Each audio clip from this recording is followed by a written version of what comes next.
Hi friends, welcome to our spoken English series. In this episode, let's learn how to speak English with kids. During their playtime, teach them good manners and guide them with love. Simple sentences, natural situations and daily conversations, everything in English with Telugu meaning. This is not just language, it's parenting with English. Okay, let's start. Okay, first మనం play time sentences చూద్దాం. ఒక parent play టైంలో కిడ్తో ఎలాంటి English sentences use చేస్తాడో చూద్దాం అవి ఇంగ్లీష్లో. Okay, first one, నీ బొమ్మలతో ఆడుకుందాం అని ఒక పేరెంట్ చెప్పాలనుకుంటుంది. అంటే పేరెంట్ కిడ్తో, ఒక చైల్డ్తో ఆడుకుందాం రా అని పిలవాలనుకుంటుంది తన బొమ్మలతో. అది ఇంగ్లీష్లో ఎలా చెప్పాలి? Let's play with your toys నీ బొమ్మలతో. లెట్స్ ప్లే ఆడుకుందాం రా. Let's play with your toys నీ బొమ్మలతో ఆడుకుందాం. ఓకే, నెక్స్ట్ వన్, బొమ్మలతో మెల్లగా ఉండు అంటే జాగ్రత్తగా ఉండు. కొన్ని బొమ్మలు ప్రమాదం జరిగే పరిస్థితి కూడా ఉంటుంది కదా, అలాంటప్పుడు ఈ ఇంగ్లీష్లో ఎలా చెప్పాలి ఈ సెంటెన్స్ని? Be gentle with your toys అంటే బొమ్మలతో మెల్లగా ఉండు. ఎలా? Be gentle with your toys. Gentle అంటే మెల్లగా. ఓకే, నెక్స్ట్ వన్, బాల్ విసరవద్దు అది ఇంగ్లీష్లో చెప్పాలి. ఎలా? Don't throw the ball. Throw అంటే విసరవద్దు అంటే ఎలా? Don't throw the ball. Ball విసరవద్దు అనే మీనింగ్ వస్తుంది. ఓకే, పేరెంట్ చైల్డ్తో చెప్పాలనుకుంటుంది, నీ బొమ్మలను అక్కతో కానీ చెల్లెతో కానీ పంచుకొని ఆడుకో అని చెప్పాలనుకుంటుంది. అది ఇంగ్లీష్లో ఎలా చెప్పాలి? Share your toys with your sister. Share అంటే పంచుకోవడం. ఎలా? Share your toys with your sister. నీ బొమ్మలను అక్కతో పంచుకొని ఆడుకో అని. ఓకే, నెక్స్ట్ వన్, ఆడిన తర్వాత వేసి పెట్టు. ఓకే, అవన్నీ బొమ్మలు అలా వేసి పెడతారు కదా, అవన్నీ సర్దు అని చెప్పాలనుకుంటుంది. అది ఎలా? Clean up after playing. ఆడిన తర్వాత అవన్నీ సర్దేయి. Okay, clean up after playing. ఆడిన తర్వాత సర్దేయి అని మీనింగ్ వస్తుంది. ఓకే, నెక్స్ట్, గుడ్ మ్యానర్స్లో ఒక పేరెంట్ చైల్డ్కి ఎలాంటి సెంటెన్సెస్ చెప్పాలనుకుంటుంది అవి ఇంగ్లీష్లో చూద్దాం. ఓకే, ఫస్ట్ వన్, ఏదైనా అడిగే ముందు దయచేసి అను అని చెప్పాలనుకుంటుంది. అది ఇంగ్లీష్లో ఎలా చెప్పాలి? దయచేసి అంటే రిక్వెస్ట్గా అడుగు అని చెప్పాలనుకుంటుంది.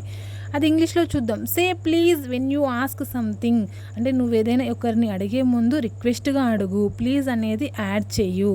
సే ప్లీజ్ అని అడుగు. Please give me your pen అని for example. Okay, next one, ఏదైనా తీసుకున్నాక థ్యాంక్ యూ అను. ఎవరైనా ఏదైనా ఇస్తే తీసుకొని ఊరుకోకుండా థ్యాంక్ యూ అని చెప్పు, ధన్యవాదాలు అనేగా చెప్పు అని. అది ఎలా చెప్పాలి ఇంగ్లీష్లో? Say thank you when you get something. నువ్వు ఏదైనా తీసుకున్నాక థ్యాంక్ యూ అని చెప్పు. Say thank you when you get something. Okay, next one, అరవద్దు మెల్లగా మాట్లాడు అని పేరెంట్ చెప్పాలనుకుంటుంది. ఎలా? Don't shout, speak softly. Don't shout అరవద్దు, స్పీక్ సాఫ్ట్లీ మెల్లగా మాట్లాడు. Okay, don't shout, speak softly, అరవద్దు మెల్లగా మాట్లాడు. This is one good manners. Okay, next one, లోపలికి వచ్చే ముందు తలుపు తట్టాలి. సడన్గా రాకుండా తలుపు తట్టు అని ఒకటి చెప్పాలనుకుంటుంది. ఒక గుడ్ మ్యానర్స్లో ఒక సెంటెన్స్ చెప్పాలనుకుంటుంది. అది ఇంగ్లీష్లో ఎలా చెప్పాలి? నాక్ బిఫోర్ ఎంటరింగ్. ఓకే, నాక్ బిఫోర్ ఎంటరింగ్ అంటే లోపలికి వచ్చే ముందు తలుపు తట్టాలి. నాక్ అంటే తలుపు తట్టాలి అని మీనింగ్ వస్తుంది. ఓకే, నెక్స్ట్, నీ వరుస వచ్చే వరకు వేచి చూడు అంటే నెట్టుకోకుండా నీ టైం వచ్చేసరికి వేచి ఉండు అని చెప్పాలనుకుంటుంది. అది ఎలా? వెయిట్ ఫర్ యువర్ టర్న్ అంటే నీ వరుస వచ్చే వరకు, నీ టైం వచ్చే వరకు వేచి ఉండు. This is one good manners. Okay, next, discipline sentences చూద్దాం. ఒక పేరెంట్ ఒక చైల్డ్కి కొంచెం డిసిప్లిన్ నేర్పించాలనుకుంటుంది. అది ఎలానో ఇంగ్లీష్లో చూద్దాం. ఓకే, ఫస్ట్ వన్, ఇతరులతో గొడవ పడవద్దు అని పేరెంట్స్ చెప్పాలనుకుంటుంది. అది ఇంగ్లీష్లో ఎలా చెప్పాలి? Don't fight with others. ఇతరులతో గొడవ పడవద్దు. ఓకే, నెక్స్ట్ వన్, ఎవరికైనా హాని చేస్తే సారీ అని చెప్పు. ఏదైనా ప్రమాదం చేస్తే సారీ అని చెప్పాలి అనుకుంటుంది. చెప్పమని చెప్తున్నది. అది ఎలా? Say sorry if you hurt someone. నీవు ఎవరికైనా హాని చేస్తే సారీ అను. ఎలా? Say sorry if you hurt someone. Okay, next one, ఎవరైనా మాట్లాడుతున్నప్పుడు విను అంటే విను, దాన్ని వినకుండా అల్లరి చేయకు అని చెప్పాలనుకుంటుంది. అది ఎలా? Listen when someone is talking. మాట్లాడేటప్పుడు విను, వినకుండా చేయకు. ఓకే, నెక్స్ట్ వన్, నిబంధనలు పాటించు అని చెప్పాలనుకుంటుంది. Follow the rules. ఎవరైనా రూల్స్ పెడితే వాటిని పాటించు అని చెప్పాలనుకుంటుంది. ఎలా? ఫాలో ద రూల్స్, నిబంధనలు పాటించు. ఓకే, నెక్స్ట్ వన్, మంచి వాళ్ళు ఇతరులను కొట్టరు. ఎలా? నువ్వు మంచిగా ఉంటే ఇతరులను కొట్టవు అని దాన్ని ఇండైరెక్ట్గా మెచ్చుకుంటుంది. ఒక డిసిప్లిన్ నేర్పిస్తుంది. అది ఎలా? Good children don't hit others. మంచి వాళ్ళు ఇతరులను కొట్టరు. ఓకే, ఓకే, నెక్స్ట్ కొన్ని మోటివేషనల్ సెంటెన్సెస్ చూద్దాం. ఒక పేరెంట్ ఒక చైల్డ్ని కొంచెం మోటివేట్ చేయాలి కదా, అది ఇంగ్లీష్లో ఎలానో చూద్దాం. నువ్వు మంచి మనసున్న తెలివైన బాబు అని చెప్పాలనుకుంటుంది ఒక చైల్డ్కి.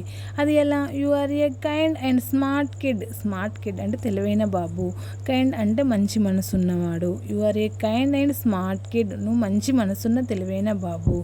ఓకే, నెక్స్ట్ వన్, నువ్వు మంచిగా ప్రవర్తించినప్పుడు నాకు ఆనందంగా ఉంటుంది అని చెప్పాలనుకుంటుంది పేరెంట్. ఓకే, అదెలా? I'm happy when you behave well. నువ్వు మంచిగా ఉంటే, నువ్వు మంచి పని చేస్తే నాకు చాలా హ్యాపీగా ఉంటుంది అని మీనింగ్ వస్తుంది. ఓకే, నెక్స్ట్, ఎవరు చూడకపోయినా మంచి పని చేయాలి అంటే చూస్తలేరని చెడుగా చేయకు అని ఇండైరెక్ట్గా చెప్తుంది. అది ఎలా? Always do the right thing even when no one is watching. ఎవరు చూడకపోయినా నువ్వు మంచి పని చేయాలి. ఎలా? Always do the right thing even when no one is watching. Okay, so friends, చూసారు కదా ఈరోజు సెంటెన్సెస్. చిన్న వయసులోనే ఇంగ్లీష్ నేర్చుకోవాలంటే ఇంట్లోనే ప్రారంభించాలి. ఈ చిన్న చిన్న వాక్యాలు రోజు వాడితే పిల్లలు సహజంగానే ఇంగ్లీష్లో రెస్పాండ్ చేయడం ప్రారంభిస్తారు. డిసిప్లిన్, మేనర్స్, ప్లే టైం ఇవన్నీ పిల్లల ఎదుగుదలలో ముఖ్యమైన భాగాలు. మీ మాటల ద్వారా వాళ్ళ భవిష్యత్ తయారవుతుంది. మీరు ప్రాక్టీస్ చేస్తే వాళ్ళు ఫాలో అవుతారు. ఇంగ్లీష్లో మాట్లాడాలని కాదు, మాట్లాడడం మొదలు పెట్టాలని లక్ష్యంగా పెట్టుకోండి. ఇలాంటి మరిన్ని ఎపిసోడ్స్ కోసం మా ఛానల్ సబ్స్క్రైబ్ చేయడం మాత్రం మర్చిపోవద్దు. ఇవాళ ఎపిసోడ్లో మీకు నచ్చిన వాక్యం ఏమిటో కామెంట్లో రాయండి. నెక్స్ట్ ఎపిసోడ్లో స్కూల్ బ్యాగ్ రెడీ చేయడం, హోంవర్క్, డైలీ స్కూల్ హ్యాబిట్స్ గురించి చూస్తాం. See you in the next episode. Okay, bye bye.